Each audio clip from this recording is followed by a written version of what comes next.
If you have some sort of physical symptom that you've been dealing with for a while, whether it's something, a chronic disease or an injury, and you're having a hard time getting it healed, there might be something that you're missing.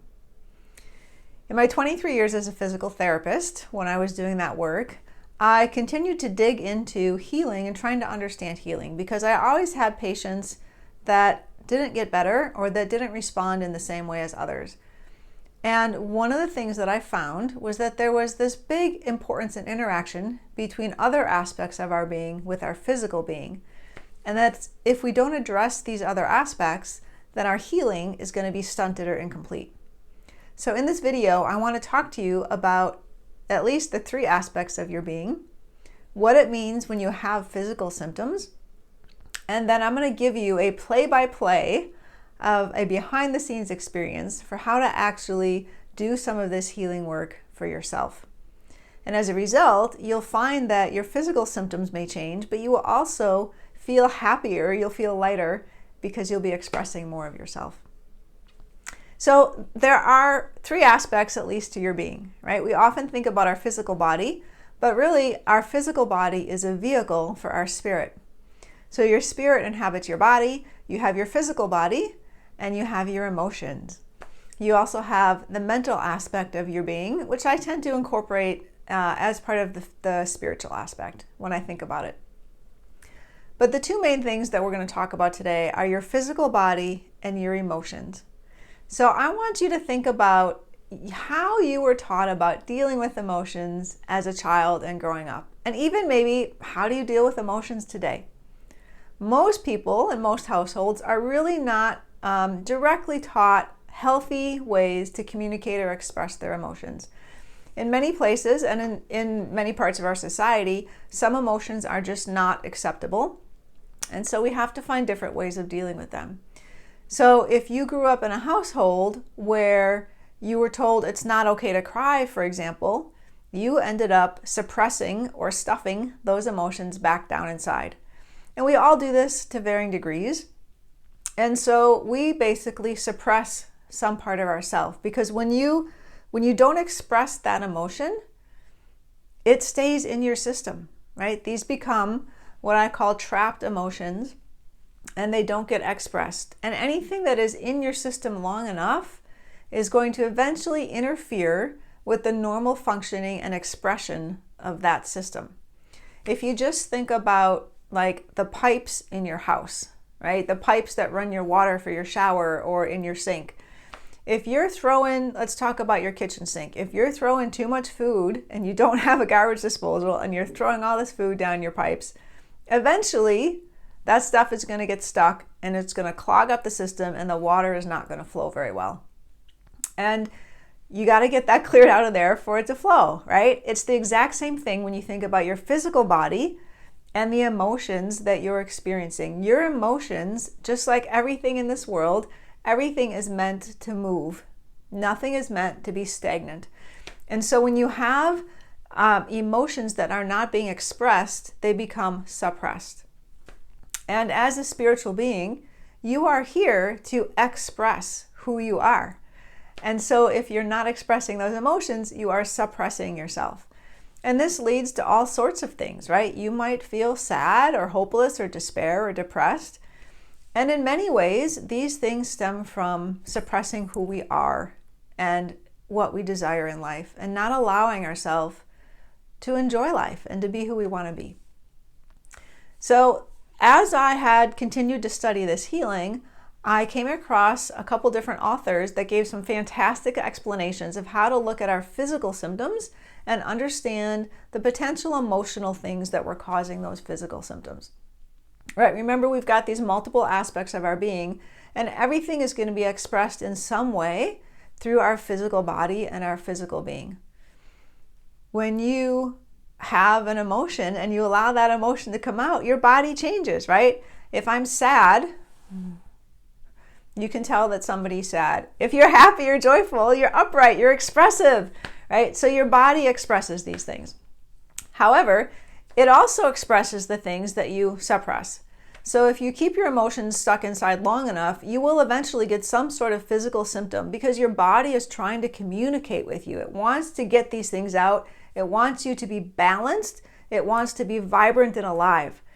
And when you learn and realize that these physical things are simply your body telling you, hey, there's something going on inside, give me some attention, you can figure out what those things might be. So there are 2 books that I want to share with you that I have found extremely helpful when you're trying to understand what the underlying emotions are behind your physical symptoms. The first one that I was exposed to is very, very popular, Louise Hay. You Can Heal Your Life.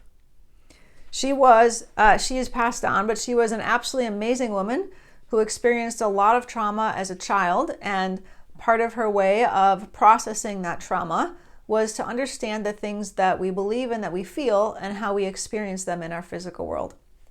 So in her book, one of the things that she does is she gives you a list of various symptoms that you might be experiencing, what a possible cause for that could be, and then some statements or affirmations you could use to change that experience and to get those things out and express them. And this book is extremely useful, but there's another one that I came across some years ago that I think is actually more accurate, and I've just found it more helpful for myself and my clients. And it's this book, Feelings Buried Alive Never Die by Carol Trueman.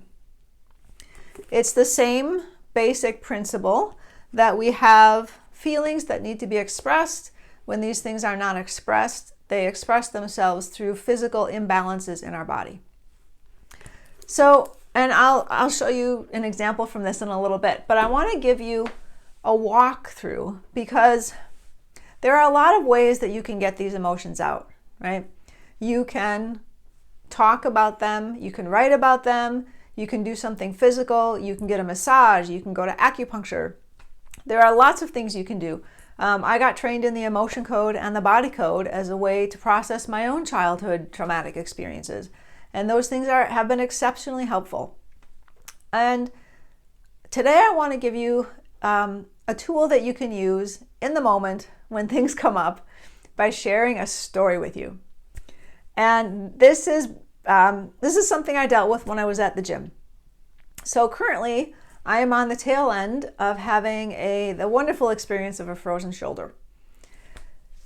This is something where the capsule around the shoulder gets really, really tight and restrictive, and over a short couple months, you lose the mobility in your shoulder, and then you go and you might get a cortisone injection, you might get some therapy, and eventually things get moving again and you get the motion back. But the hallmark is that the capsule gets very tight, and so you lose the motion. So we've got stiffness, we've got a specific joint that's involved, and it's also at the beginning stages extremely painful.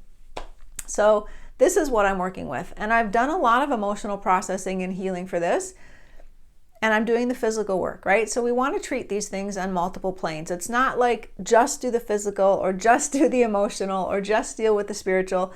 We want to incorporate all of these aspects when we're doing healing work for ourselves.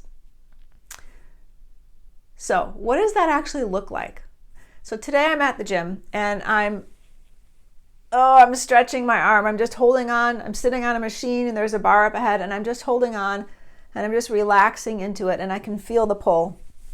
And I know that because I have stiffness or tightness, what that means is that there's something that needs to let go, right? Think about it. If you've got a part of your body that is stiff or tight, it's holding on, it's resistant. Why is it trying to hold on to something? What is it holding on to? What does it need to let go of? And so this is what the experience might look like for you. So I'm holding on to this bar and I just think to myself, oh, this is so stiff. I just want to let it go. And I'm sitting there and I hear a little voice in my head and the voice says, I don't want to work. Oh, excellent. This is a good opportunity. So I'm like, this is a time to have a conversation. Let's chat with the voice and see what it tells me. The voice says, I don't want to work. Okay. Tell me more about that. Why don't you want to work? I don't want to be controlled. Excellent. Who are you? this huge monster. Instead of just having a voice, now I have, it looks like, those Pac-Man characters. And it's very gray and very dark. And it gets about 10 feet tall and towers over me and puts out its arms. I am you. Goes back down to a normal size. And the whole time I'm in the gym and I'm just stretching. Okay, you are me. How old are you? 12 years old. This is what I look like now. I'm 12 years old. Okay, now I get an emotion, because we can't just process our emotions with logic. We have to process the actual feeling in our body. And so now I get the feeling, and my eyes start to well up and I start to cry a little bit, and I feel sadness.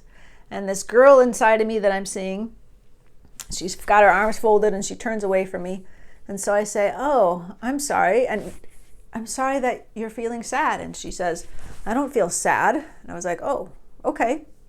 Well, what are you feeling? And so she turns around and she says, I'm angry. Great. Tell me why you're angry. Because I don't like being controlled. All the time, some people are just always telling me what to do, and I don't get to be, nobody asks me what I want, and nobody's trying to help me. Oh. I keep having this conversation with her. And what comes out from the conversation, I'm just asking her questions, is that she feels like she doesn't have any choices in her life.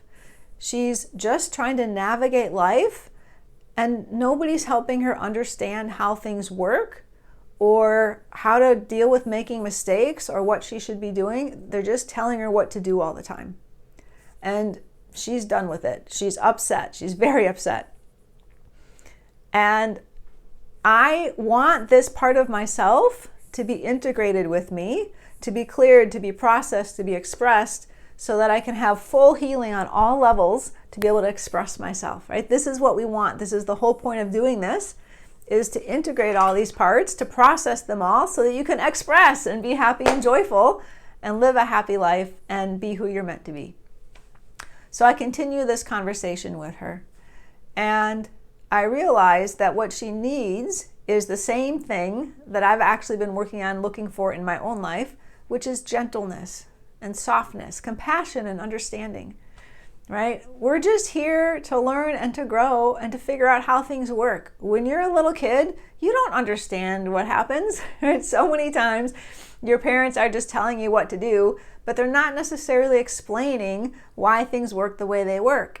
And sometimes our parents aren't very nice in how they try to get us to do things. None of this is a judgment on how life is. It's simply what our experiences are like, right? So as I talk to her, we end up having this really nice conversation, and I ask her, I say, hey, I actually would like your help. I'm trying to do some work, because the first thing she said was, I don't want to work. I said, I'm trying to do some work. Do you think maybe you could help me with that? Well, what are you trying to do? I said, well, I'm working on expressing. I'm working on writing. I'm working on playing. Yeah, she says, I can help you with those things. I knew she could, right? She's me. I knew she could. I said, excellent. I would love your help with that. She said, in fact, I'm really good at those things. Yes, you are good at those things. I know you are. I think we can kick butt at those things. Fantastic. Thank you. I appreciate it. And I see her kind of fade from view, and the whole time I'm just stretching my arm. My eyes are closed. The tears have kind of come and gone. I didn't have a big breakdown at the gym, right? But I just let whatever needed to come out, and I bring my arm down. And how do I know I've processed this? There's a sigh. There's some sort of physical thing that shows that you've completed this cycle of expressing. I had a sigh, and I felt better. I felt lighter. I felt more powerful in my chest and in my being. I felt more expansive. And I got up and I walked over to another part of the gym so I could do a little more stretching, and I felt more alive. And as I finished my time at the gym, I had 2 conversations with 2 other people there. I felt completely open and expansive. And so these feelings that I had on the back end taught me that I had processed. This was feedback that I had processed this experience with this 12-year-old snapshot in time for myself. So I want you to maybe think about your own physical symptoms, right? We can call this getting rid of trapped emotions, internal family systems, dealing with all our different parts and collecting our parts. Whatever language you want to use, I think about it as processing trauma and expressing trapped emotions. And when you tune into these parts and you have these other resources, over time, your skills will increase and your ability to do this will get better and better. And that's where a book like this is super helpful, because let's look at, she has a whole list, right? She has a whole list of all of these things and what they can possibly mean. So if you have a shoulder problem, let's see what she says about shoulder. Now, you can also kind of intuitively think about this. Your shoulders are, right, we carry our burdens on our shoulders. And if we're confident, our shoulders are up and back. And if we're sad or depressed or something like that, right, our shoulders are down. So just by thinking intuitively, or I guess just thinking your way through about what our body parts do and what they mean, you can get some idea of what might be going on. So the shoulders, the left side relates to family. It's my left shoulder, right? This had to do with me, and I know because of my family, my relationship with my mother. So this was relating to my family. Let's see what she says for joints. What does she say about joints?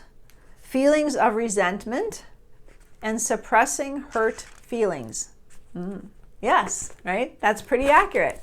So this is an extremely helpful tool for you.